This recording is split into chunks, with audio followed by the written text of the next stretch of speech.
Salut tout le monde, bienvenue à un nouvel épisode de Sur ce, bonne soirée.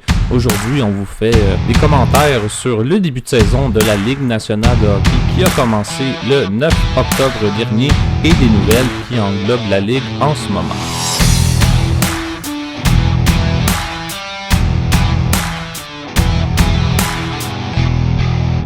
Beaucoup de choses se sont passées en ce début de saison, dont la nomination du premier capitaine du fameux Utah Hockey Club. Et ce capitaine est Clayton Keller, qui a vraiment commencé sa saison en beauté. En fait, le Utah Hockey Club a commencé sa saison en beauté avec une grosse victoire à leur premier match contre les Blackhawks de Chicago et Connor Bedard. Et d'ailleurs, c'est le capitaine Clayton Keller qui a marqué son premier but de la saison à ce match-ci. Donc vraiment pour Utah, c'était vraiment toute une ambiance pour leur premier match dans une nouvelle ville. Donc c'était officiellement un adieu officiel pour les Coyotes de l'Arizona et vraiment un tout nouveau renouveau pour le Utah Hockey Club qui, comme j'ai dit, ont gagné leur premier match face à Connor Bedard et les Blackhawks de Chicago. Donc vraiment, ça pouvait pas mieux aller pour Clayton Keller et sa troupe. Et en restant dans le sujet des capitaines, on a officiellement le 32e capitaine de la Ligue nationale de hockey en Jordan Eberle, qui sera le deuxième capitaine de l'histoire du Kraken de Seattle. Le premier qui était Mike Giordano. C'est maintenant Jordan Eberle qui va mener sa troupe avec le capitanat, lui qui avait été un leader, oui, pour le Kraken de Seattle, mais aussi pour les Islanders de New York lorsqu'il était avec l'équipe. Donc pour le Kraken, ça va être aussi un renouveau, un nouveau capitaine et une nouvelle saison avec les dernières saisons qui ont été particulièrement difficiles, surtout au niveau du gardien de but.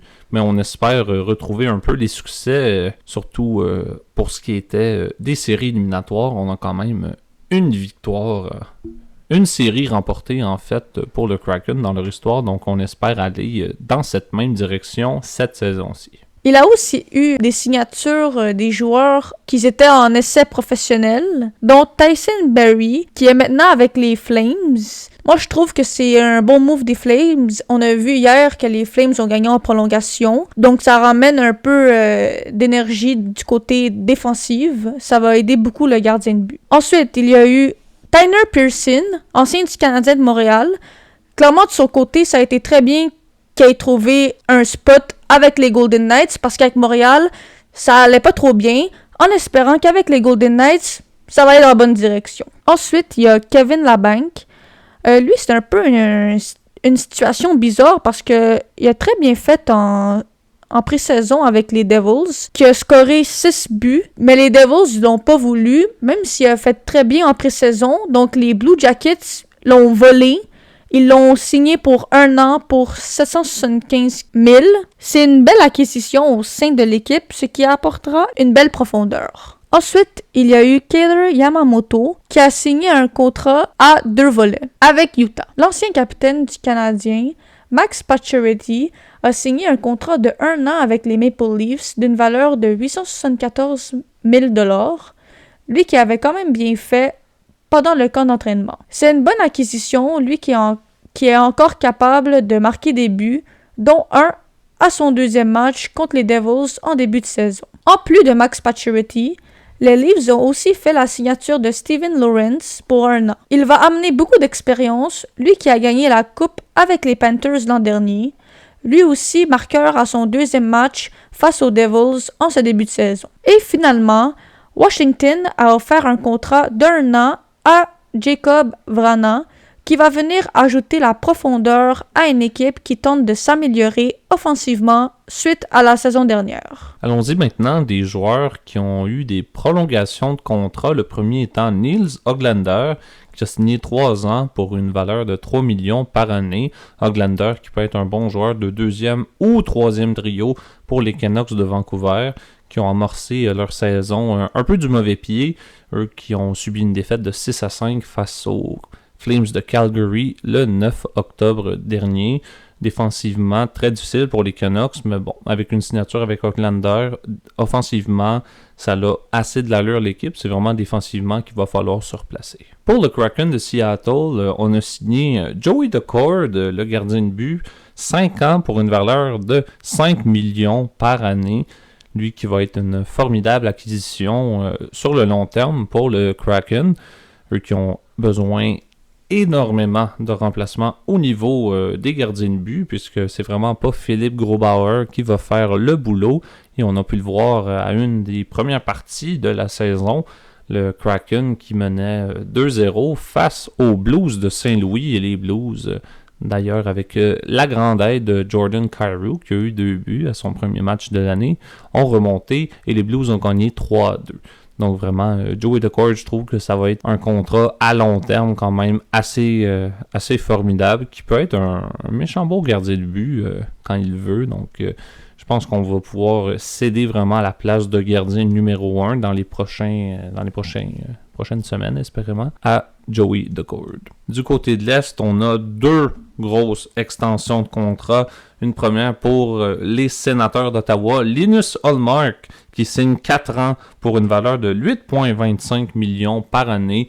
Ullmark s'est vraiment très très bien démontré en pré-saison comme étant un gardien vraiment qui peut faire vraiment l'affaire pour les Sénateurs d'Ottawa, qui, moi, personnellement, je crois que c'était la pièce manquante pour que les Sénateurs d'Ottawa puissent atteindre les séries cette année avec des gars comme Tkachuk, avec des gars comme Giroux, et en plus d'avoir Linus Ullmark, un des meilleurs gardiens de but de la Ligue en ce moment, vraiment, ça va vraiment être maintenant que les Sénateurs d'Ottawa doivent vraiment foncer dans le tas et se battre pour une place en série et vraiment pour faire une run en série aussi, puisque les Sénateurs, ça fait quand même un certain temps qu'ils n'ont pas participé en série. Donc vraiment, une marque, vraiment une prolongation de contrat vraiment excellente pour Ottawa. Et du côté des champions de la Coupe Stanley, les Panthers de la Floride ont prolongé le contrat de Carter Verhaeghe, Mr. Clutch himself, 8 ans, 7 millions par année. C'était vraiment à voir. Carter Verhaeghe qui, autant en saison régulière qu'en série éliminatoire, c'est vraiment un gars qui, comme j'ai dit, c'est vraiment un Mr. Clutch, un bon potter, un bon fabricant de jeu, vraiment une superstar de cette équipe qui ont gagné la coupe la saison passée. Donc vraiment, Carter Verhaeghe, 8 ans, 7 millions sur un contrat vraiment extrêmement fair pour ce joueur-là.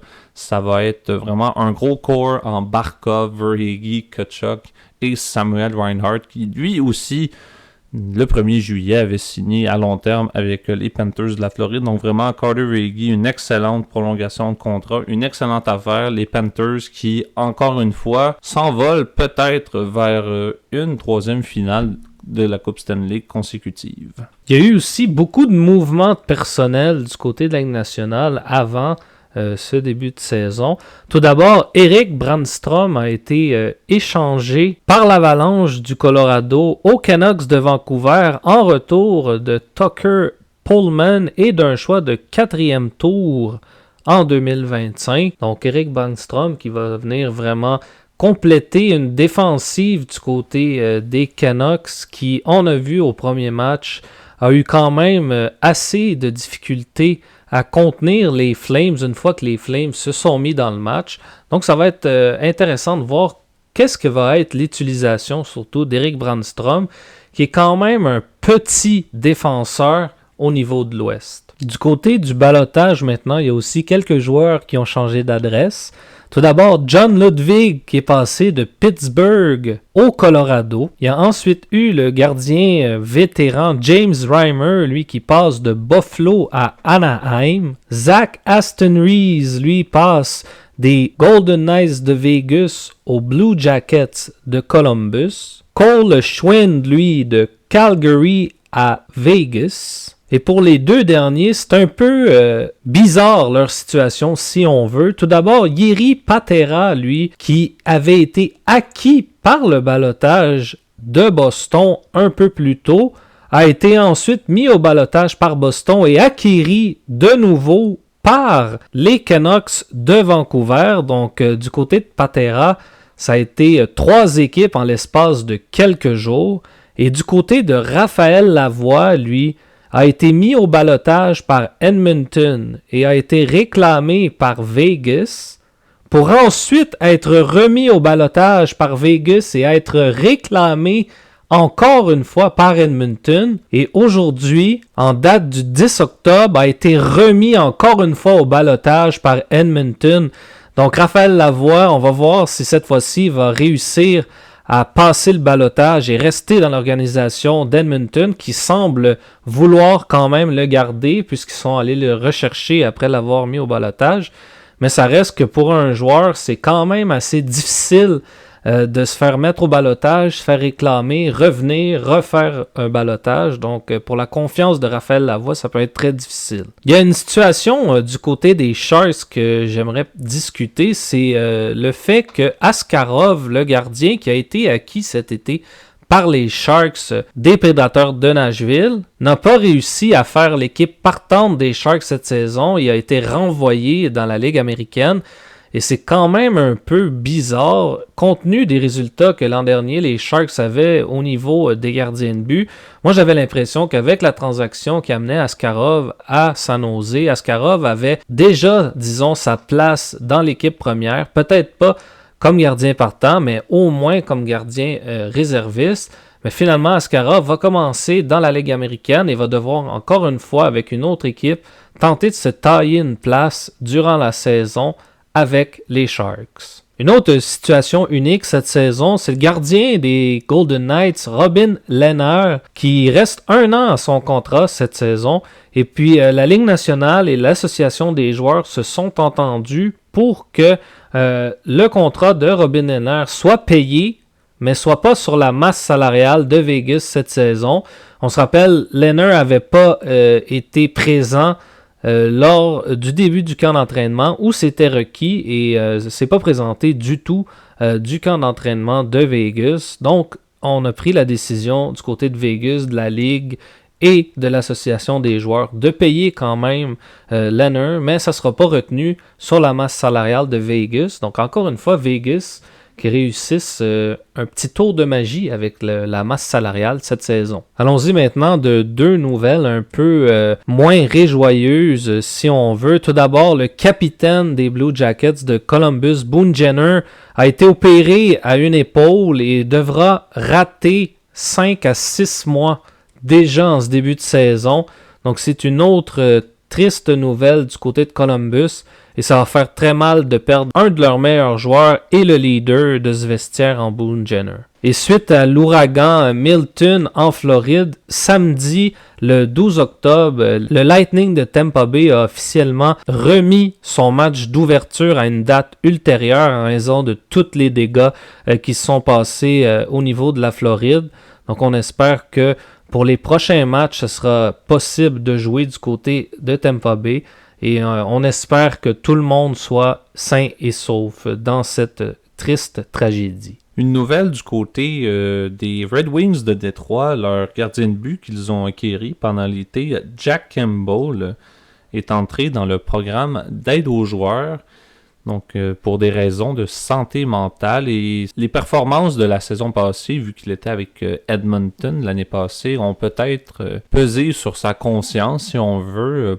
5 parties jouées l'année passée pour un total d'1 victoire, 4 défaites, une moyenne de buts alloués de 4,50 et un pourcentage d'arrêt de 8,73. Donc, évidemment, c'est pas toujours le sport qui a rapport quand vient le temps de rentrer dans le programme d'aide aux joueurs, mais disons que le niveau performance, ça l'a peut-être vraiment pesé lourd sur la santé mentale de Jack Campbell. Donc on souhaite évidemment à Jack Campbell toute l'aide qu'il va avoir, évidemment un bon rétablissement pour l'avenir. Jack Campbell qui, oui, est peut-être pas le goaler d'une vie, mais qui est un bon deuxième gardien de but au sein d'une équipe. Donc on espère vraiment le meilleur pour la suite pour Jack Campbell. Une autre grosse nouvelle, encore une fois, dans la conférence de l'Est, Igor Shesterkin aurait refusé un contrat de 8 ans d'une valeur de 11 millions par année.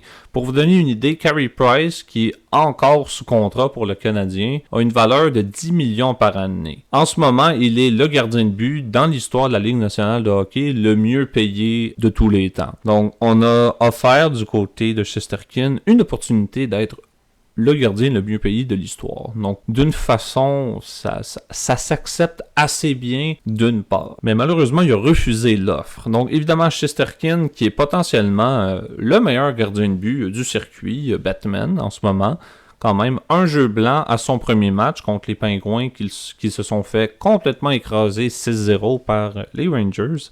Donc pour Shesterkin de refuser ce contrat-là, c'est quand même assez controversé, c'est assez surprenant en fait, c'est quand même 11 millions par année, c'est vraiment pas rien, et c'est surtout pas donné un contrat comme ça, particulièrement à un gardien de but.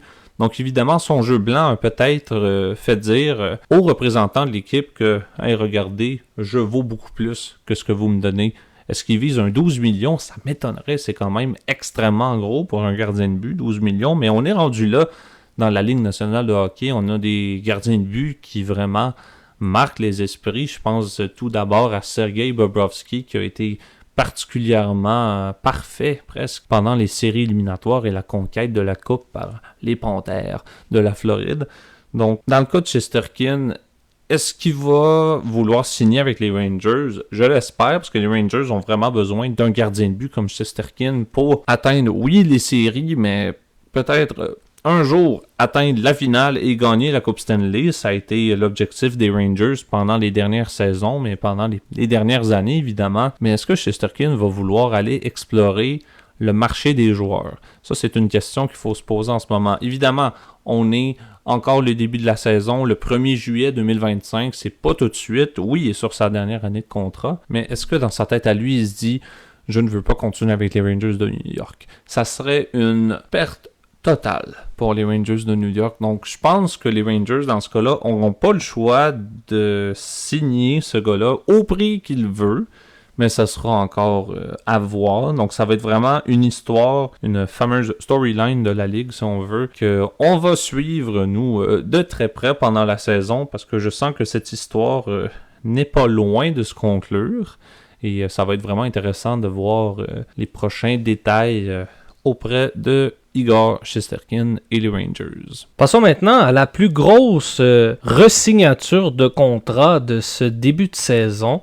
C'est le gardien de but des Bruins de Boston, Jeremy Swayman, qui a signé finalement avec l'équipe un contrat de 8 ans pour 8,25 millions par saison, soit 66 millions au total.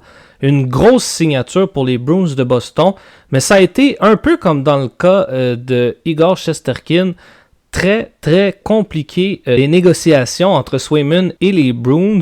On est même allé dans les journaux du côté du DG pour dire que Swayman avait 67 millions de raisons de signer. Par la suite, Swayman et son agent ont dit qu'il n'y avait jamais eu ce genre de chiffre dans les discussions. Et vraiment, ça a été laborieux, mais en bout de ligne, on a quand même été capable et en mesure de re-signer Jeremy Swayman, qui, j'ai l'impression, à la base, lui, voulait vraiment rester avec les Bruins. Mais ce qui a mis un peu de piquant, disons, dans les négociations, c'est vraiment, je pense, le fait d'avoir échangé Ullmark avant d'avoir signé Swayman. Et j'aimerais ça savoir votre avis, en fait, parce que si, j'ai l'impression, Ullmark était encore avec les Bruins et Swayman avait, la possibilité de signer comme il avait un contrat. J'ai l'impression qu'il aurait signé le contrat bien plus vite et peut-être même à moins cher qu'ils ont payé présentement.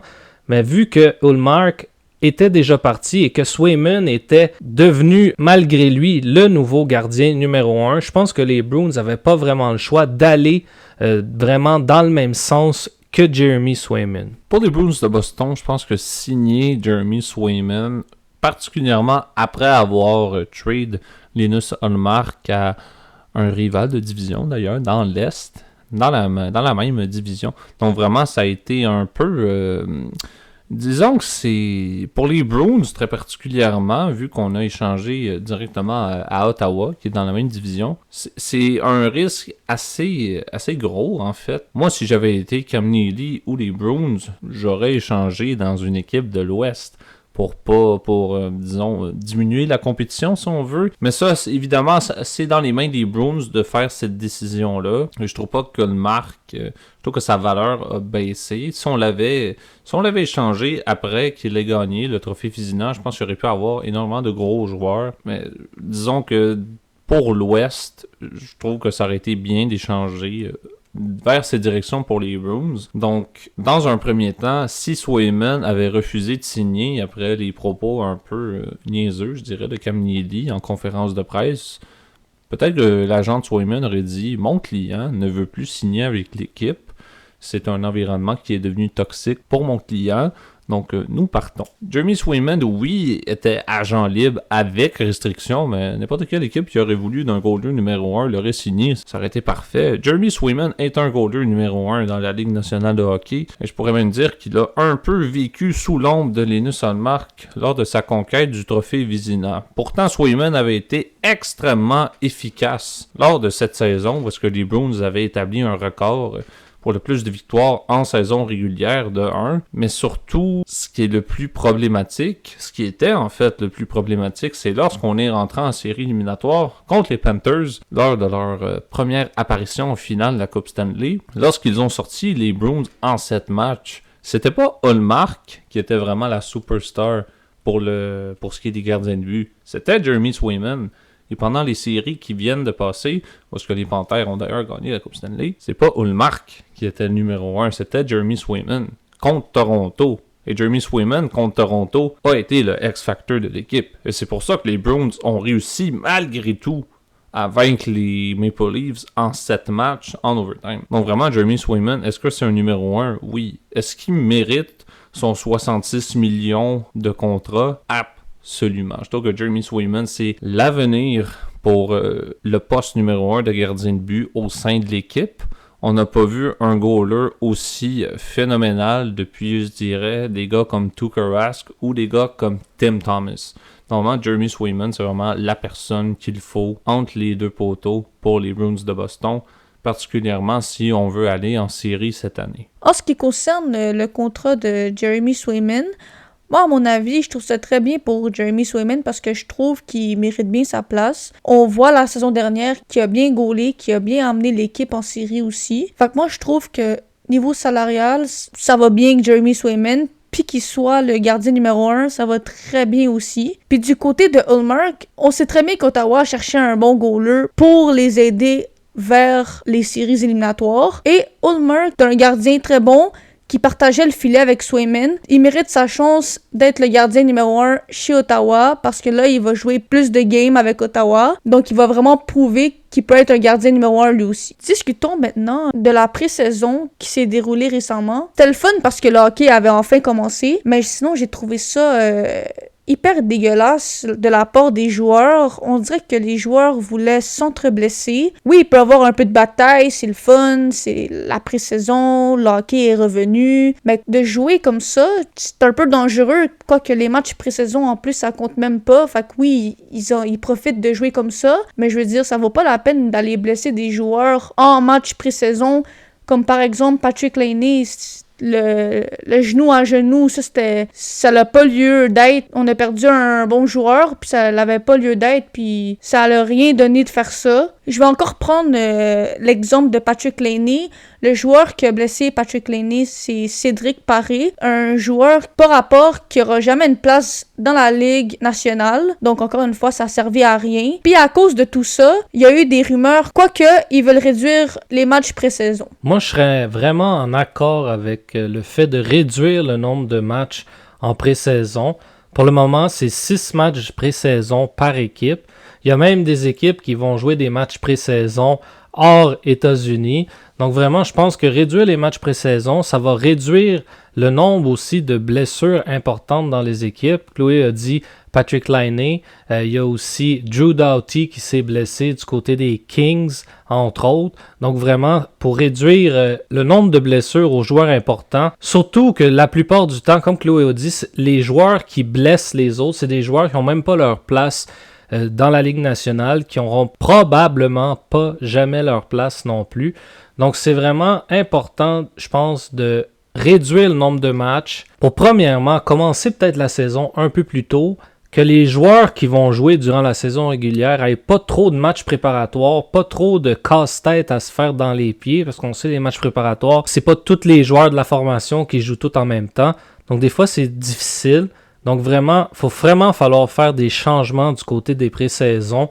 Puis surtout, essayer d'éviter d'avoir des des jeux très dangereux qu'à chaque saison, pourtant, on continue d'avoir. Ça a vraiment été d'une violence inouïe la pré-saison. Je pense d'ailleurs à ce match-là où est-ce que Cédric Paré a fait le genou contre genou à Patrick Laine. Ça l'a éventuellement amené à Arbor Xhekaj qui saute sur Cédric Paré et qui s'est magasiné, disons, une petite sortie de 5 matchs. Et on a vu des gars à cette partie-là qu'on est vraiment pas habitué de voir se battre. Des gars comme Wee Anderson s'est battu.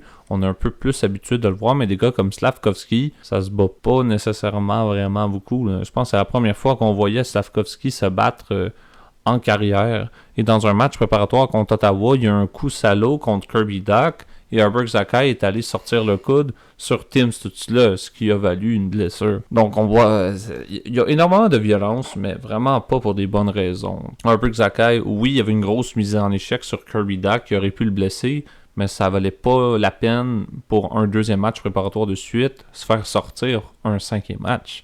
Il a sorti le coude et ça l'a paru. Il a vraiment sorti le coude sur Tim Stützle. Donc, ceci étant dit, les matchs préparatoires, oui, ça permet de se mettre un peu dans le bain pour la saison qui s'en vient, mais c'est vraiment... on dirait que certains coachs en profitent pour mettre vraiment des joueurs de la Ligue américaine pour mettre dans leur effectif de match et ça va donner en sorte que ça va devenir des matchs beaucoup plus rudes. C'est vraiment ça qui définit un peu la pré-saison qui vient de se passer.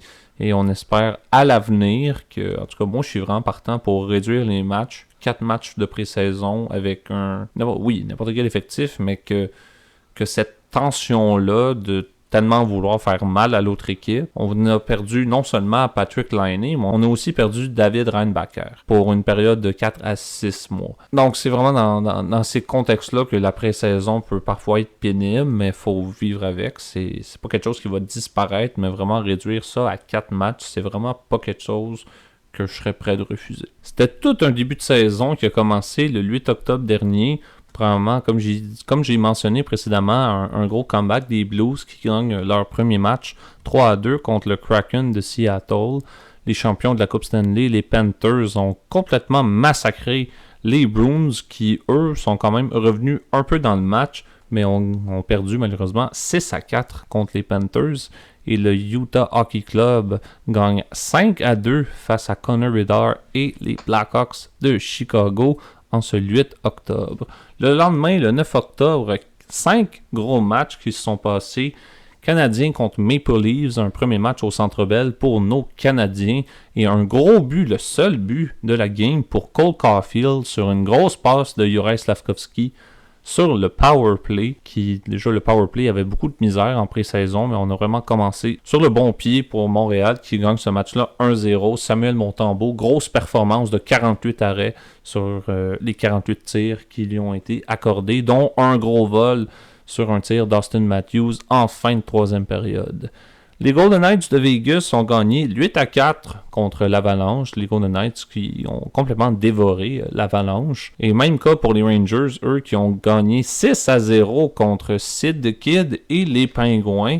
Et même chose pour les Jets qui ont aussi gagné 6-0 contre les finalistes de la Coupe Stanley, les Oilers d'Edmonton. Une performance absolument médiocre pour Stuart Skinner. Et les Flames qui font un gros comeback face aux Canucks de Vancouver qui avaient très bien commencé, pourtant en première période avec 4 buts. Mais les Flames qui se ramènent avec 3 buts en troisième pour créer le 5-4.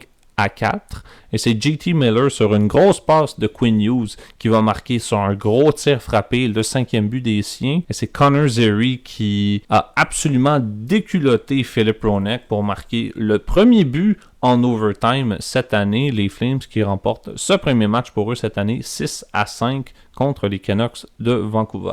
Une très très belle soirée de hockey. Moi, juste faire une petite parenthèse. Ce que j'ai remarqué, c'est que c'est quasiment, à part les Canadiens contre Toronto, c'est quasiment tous des scores élevés comme 6-0, 6-0 encore, etc. Puis c'est aussi quand même choquant que c'est quand même des gros clubs comme Pittsburgh qui se sont fait blanchir, Oilers qui se sont fait blanchir, comme c'est quasiment du jamais vu, puis aussi autant de blanchissage de même à un début de saison que du jamais vu. Moi, je pense qu'en ce début de saison, ça peut-être nous explique un peu comment ça va se dérouler pour certaines équipes. Je prends entre autres l'exemple du Kraken. On menait 2-0 en 1 minute et quelques, on s'est fait marquer 3 buts, dont 2 par Kyrou. Moi, j'ai l'impression que le Kraken, cette saison, si on ne règle pas le cas d'accord, Grubauer, qui prend le gardien numéro 1, vraiment, je pense que ça va être difficile pour le Kraken. Je pense vraiment qu'il faut faire un changement au niveau du gardien de but.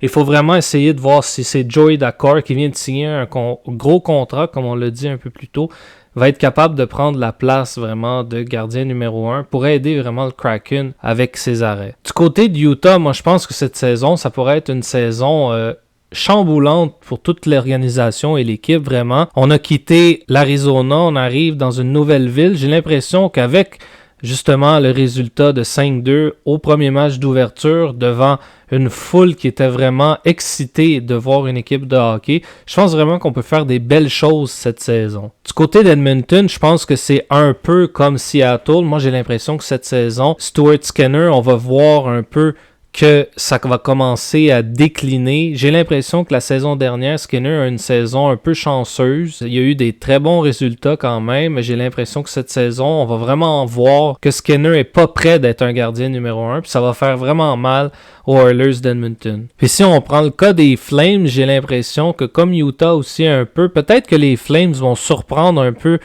tout le monde cette saison. Peut-être pas à réussir à se rendre en séries éliminatoires, mais au moins d'être un peu dans la course pendant toute la saison et peut-être de réussir à pouvoir passer à la dernière seconde en série. Mais j'ai l'impression que ça va être une surprise, peut-être les Flames cette saison. Pas en série, mais pas trop loin quand même. Du côté du Canadien, maintenant, on a eu un excellent début de saison contre les Maple Leafs. On a remporté le match 1-0. On s'est bien débrouillé, je dirais, en désavantage numérique. On a été parfait.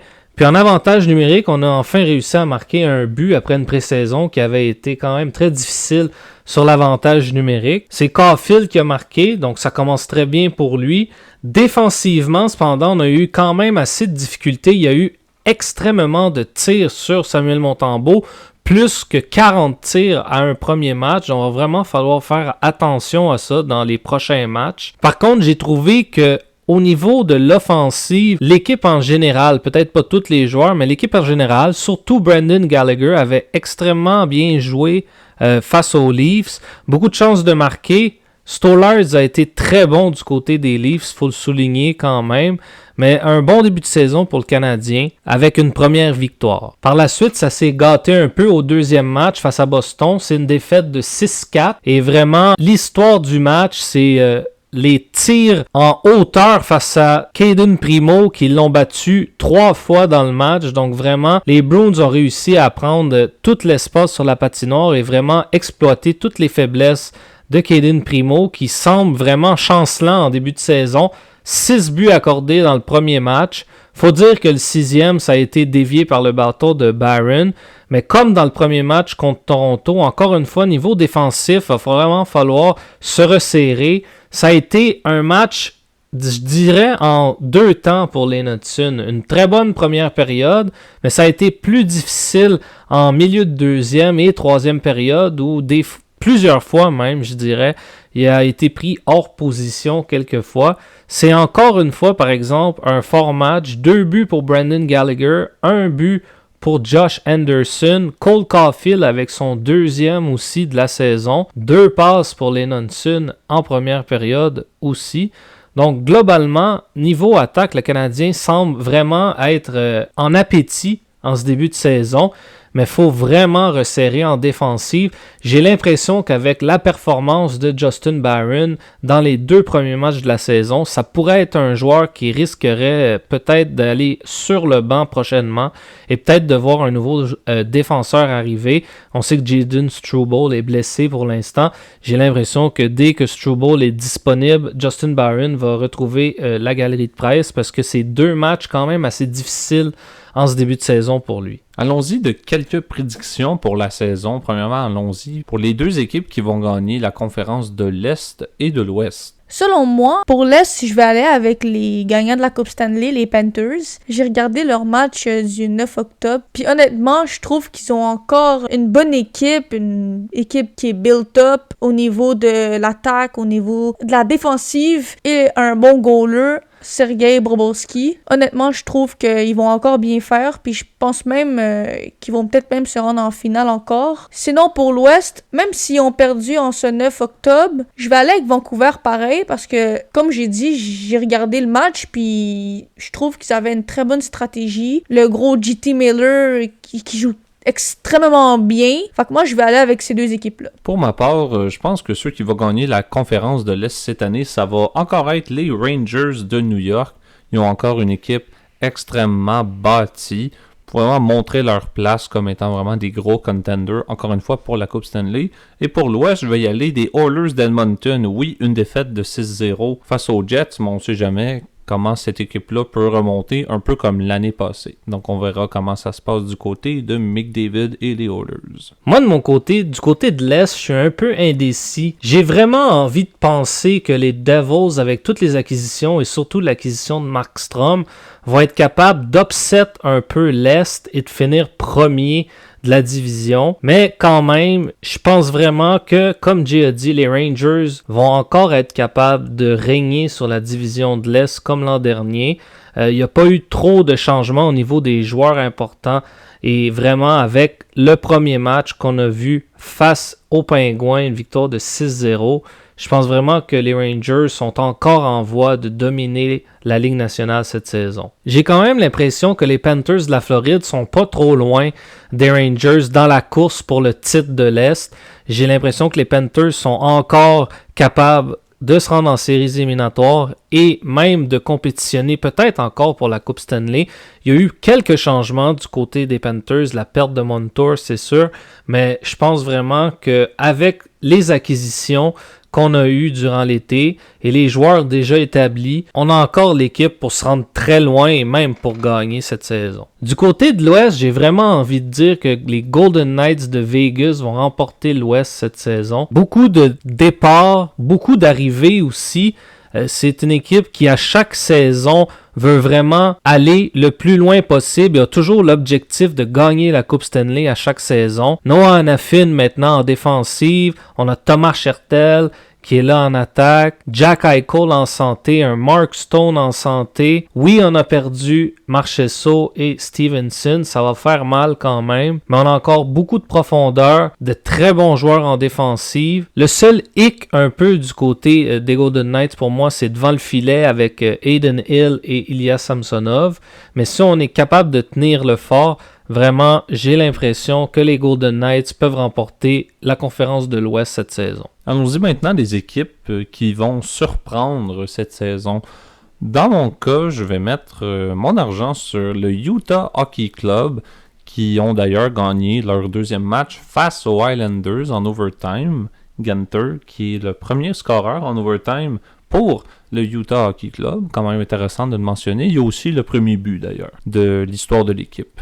Donc je trouve que Utah, comme j'ai dit tantôt, un changement de culture peut amener vraiment beaucoup. Donc je pense que Utah vont pouvoir vraiment surprendre énormément d'équipes cette saison avec des bonnes performances. Moi, de mon bord, je vais y aller à l'Est. Les Devils, pas juste parce qu'ils ont gagné leurs deux matchs, mais aussi parce que je trouve qu'avec, comme Étienne a dit tantôt, Markstrom, c'est la clé de l'équipe. Ensuite, pour la deuxième équipe dans l'Est que je pense qui va nous surprendre, ça va être Ottawa. Parce que je pense vraiment que leur problème, c'était le gardien de but. Puis maintenant qu'ils ont une marque, je pense vraiment qu'ils vont réussir à aller très loin dans la saison. Maintenant, pour l'Ouest, je vais aller avec les Sharks. Je sais que la saison dernière, ça n'a pas trop marché, mais je pense qu'avec tous les joueurs qu'ils ont amenés à l'équipe, je pense que les Sharks vont être capables d'aller, peut-être pas en série, mais d'être beaucoup meilleurs que la saison dernière. Sinon, pour ma dernière équipe que je pense qu'ils vont nous surprendre, ça va être Utah Hockey Club. Ils viennent tout juste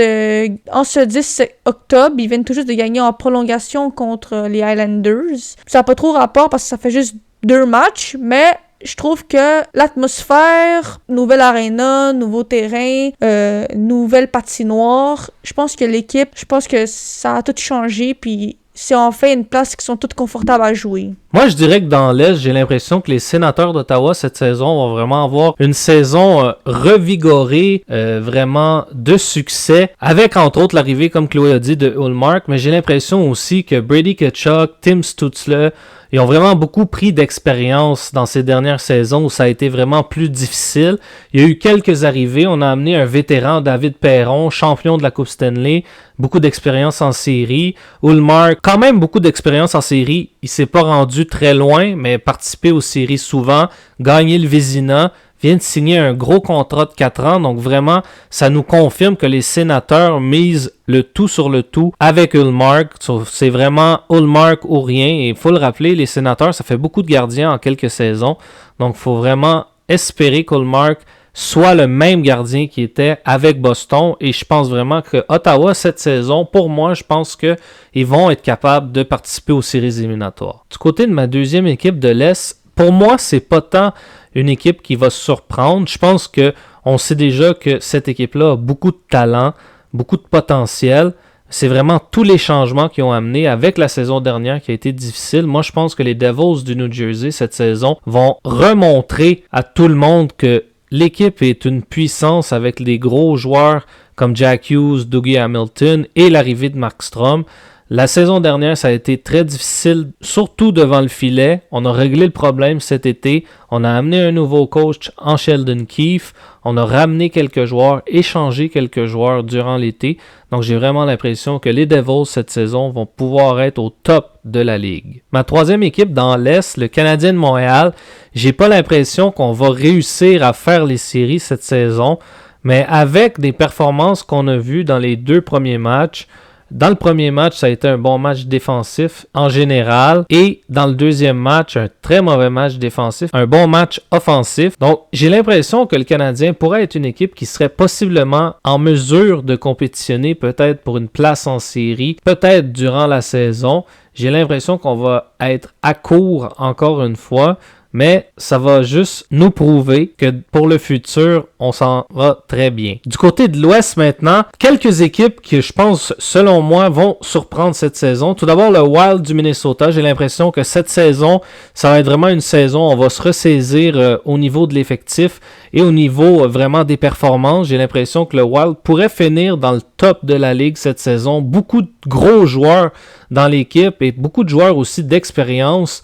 Donc ça va être vraiment intéressant, surtout en raison de la dernière saison, sûrement en carrière de Marc-André Fleury. Donc ça va être intéressant de suivre le Wild cette saison. Pour ma deuxième équipe, j'ai aussi l'impression que Utah va surprendre cette saison et participer aux séries pour la première fois du côté de Utah. Et ça serait extraordinaire de réussir à faire ça, surtout à une première saison au niveau de l'équipe. Ça ferait beaucoup plus de changements que ce qu'on avait à Phoenix et en Arizona par la suite, où ça a été vraiment quand même extrêmement difficile le passage des Coyotes. Pour ma dernière équipe de l'Ouest, j'ai l'impression que les Flames vont aussi surprendre un peu comme ils ont surpris les Canucks lors du premier match. On a vu des bons matchs d'Huberdeau et d'Anthony Mantha, donc ça va faire extrêmement du bien à l'équipe si les vétérans comme ça se lèvent. Très bon match aussi pour Mackenzie Weegar et Rasmus Anderson. Donc vraiment, j'ai l'impression que les Flames vont avoir une saison quand même très satisfaisante selon ce qu'on attendait d'eux. J'ai peut-être pas l'impression qu'ils vont réussir à se rendre en série, mais j'ai l'impression qu'ils vont être dans la course jusqu'à la fin pour une place possible. Allons-y pour nos prédictions pour les trophées individuels de la saison. Commençons d'abord par le trophée Norris, remis au meilleur défenseur de la Ligue. Cette année, je crois que Roman Josi va gagner le Norris, lui qui est un vétéran des Prédateurs de Nashville. Donc je pense que Josi, lui qui était finaliste du Norris l'année passée, donc je pense que cette année, le Norris va vraiment revenir entre les mains de potentiellement le meilleur défenseur qui a joué dans l'histoire des Prédateurs de Nashville. Moi, selon moi, je vais aller avec Cale Makar. C'est un joueur exceptionnel qui peut quasiment tout faire sur la glace. Puis ça fait beaucoup de saisons aussi qu'il fait beaucoup de points. Fait que, à mon avis, ça va être Cale Makar. Pour ma part, j'ai l'impression que pour une deuxième année consécutive, ça va être Quinn Hughes qui va encore remporter le Norris. On a vu au premier match des Canucks, Quinn Hughes qui a déjà un point. Donc vraiment, j'ai l'impression que Quinn Hughes va continuer à gagner le Norris et peut-être même y aller pour un 3-peat la saison prochaine. Allons-y pour le trophée Maurice Richard qui est décerné au joueur ayant marqué le plus de buts en saison régulière. Je vais y aller cette année avec Nathan MacKinnon, lui qui a marqué 50 buts l'année passée, qui lui a valu d'ailleurs le trophée Hart à la dernière saison. Donc j'ai l'impression que Nathan MacKinnon va vraiment se transformer en grosse machine de buts, très particulièrement cette année, comme Rantanen l'avait fait il y a 2 saisons, en marquant plus de 50 buts lui aussi. Donc j'ai vraiment l'impression que MacKinnon va obtenir un autre trophée avec un Maurice Richard cette année. Moi, selon moi, je vais aller avec Connor McDavid. Malgré son premier match difficile, la saison dernière, il a marqué beaucoup de buts. Fait que moi, je pense qu'il va aller dans la même direction. Lui-même qui a déjà gagné le trophée Maurice Richard. Donc, ce serait vraiment le fun qu'il en gagnerait un autre. Pour ma part, je vais rester aussi dans l'Ouest et cette saison, je pense que Mikko Rantanen va remporter le trophée Maurice Richard. J'ai l'impression que lui et MacKinnon vont avoir une excellente saison et une très grosse productivité tous les deux cette saison. J'ai l'impression que l'Avalanche pourrait être très dangereuse cette saison aussi. Donc pour moi, Mikko Rantanen est le meilleur candidat. Allons-y maintenant avec le trophée Vizina décerné au meilleur gardien de but de la Ligue nationale de hockey. J'ai l'impression que cette année, Igor Shesterkin va regagner le trophée Vizina, lui qui a extrêmement bien commencé sa saison face aux Penguins de Pittsburgh avec un jeu blanc. Donc j'ai l'impression que Shesterkin cette année vraiment va montrer aux managers des Rangers de New York qu'il mérite un nouveau contrat extrêmement lucratif avec potentiellement un autre trophée Vizina à son actif. Pour moi, je vais aussi aller avec Igor Shesterkin parce que pour moi, je pense vraiment que c'est le meilleur gardien dans la Ligue nationale. Pour moi, j'ai l'impression que Connor Hellebuyck va réussir à remporter un deuxième Vizina consécutif, malgré que l'an dernier, j'ai l'impression vraiment que c'est Sergei Bobrovsky qui méritait le Vizina, selon moi. Mais, encore une fois, cette saison, on a vu avec le premier match des Jets une victoire convaincante de 6-0 face aux Oilers.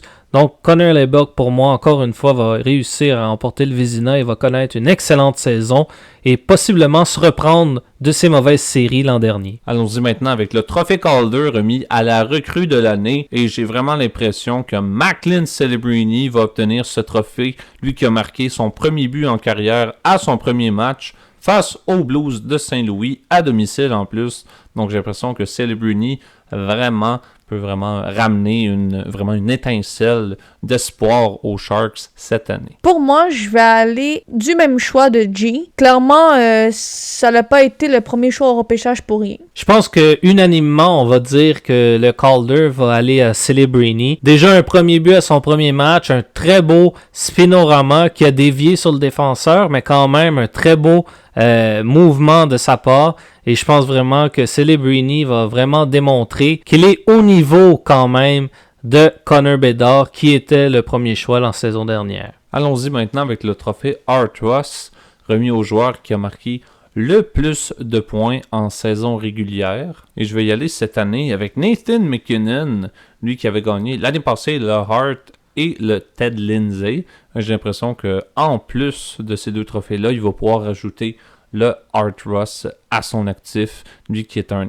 excellent joueur, un excellent fabricant de jeu, un excellent marqueur de but aussi, extrêmement rapide. Donc j'ai l'impression qu'il va pouvoir mener la ligue en termes de points cette année. Moi, je vais aller avec le même que la saison dernière, Nikita Kucherov. Je pense vraiment qu'il va jouer de la même manière que l'an dernier, concentré, puis tout ce qu'il veut, lui, c'est faire des points, marquer, faire des passes. Fait que je pense vraiment qu'il va garder la même attitude. Moi aussi, je vais y aller avec Nikita Kucherov pour une deuxième saison consécutive.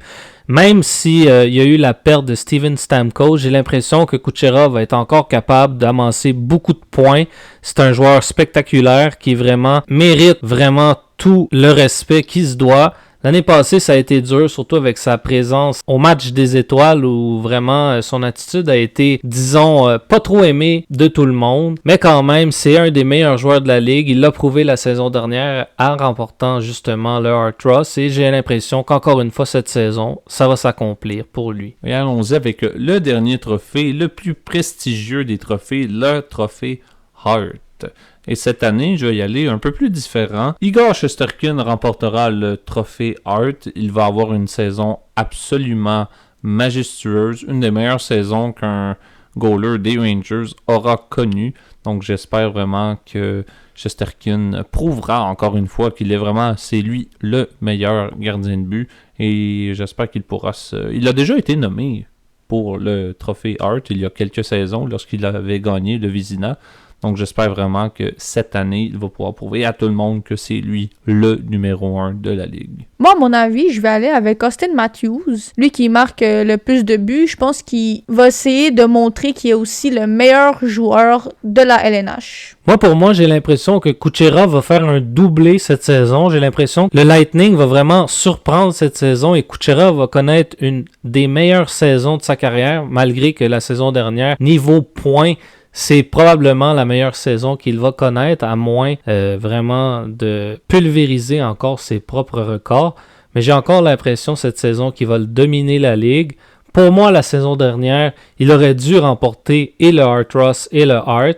J'ai l'impression que cette saison, s'il fait la même chose que l'an dernier, qu'il continue à cette même constance, il va remporter les 2 trophées. Finissons avec la prédiction la plus importante.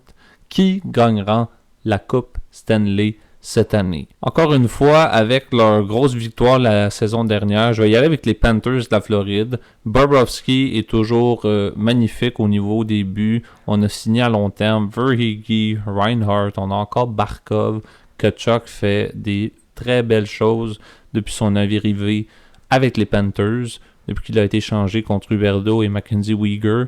Donc vraiment, je pense que les Panthers vont pouvoir réussir un doublé avec une 2e Coupe Stanley cette saison. Moi, pour ma part, je vais aussi aller avec les Panthers. Comme Jay a dit, Bobrovsky il est solide. C'est quasiment impossible de marquer un but quand c'est lui dans le filet. Puis aussi, je pense qu'ils veulent montrer que une Coupe Stanley, c'est pas assez. Que 2 Coupes Stanley qui va être de suite en plus, ça va vraiment montrer que l'équipe est trop forte pour la Ligue. Puis ce serait vraiment le fun de voir Panthers gagner 2 fois la Coupe Stanley consécutive. Pour moi, j'ai vraiment envie que les Panthers remportent une 2e Coupe Stanley consécutive. J'ai vraiment l'impression qu'ils ont l'équipe pour se rendre au moins en finale. Mais quand même, je crois que c'est l'année que les Rangers de New York vont montrer à tout le monde que leur puissante équipe est capable d'aller jusqu'au bout et de remporter la coupe. Mais j'aimerais quand même que les Panthers réussissent l'exploit. Ça serait tout un exploit pour l'équipe de la Floride qui a connu avant tous les succès qu'ils connaissent depuis quelques saisons, beaucoup de déboires, donc c'est vraiment très plaisant de voir une équipe comme ça remporter la Coupe Stanley et peut-être même y aller pour une 2e en 2 saisons. Tout un début de saison qu'on a et la saison ne va que vraiment être de plus en plus intéressante à suivre.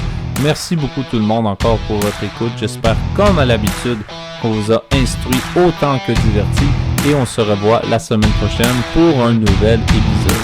Merci et bonne soirée.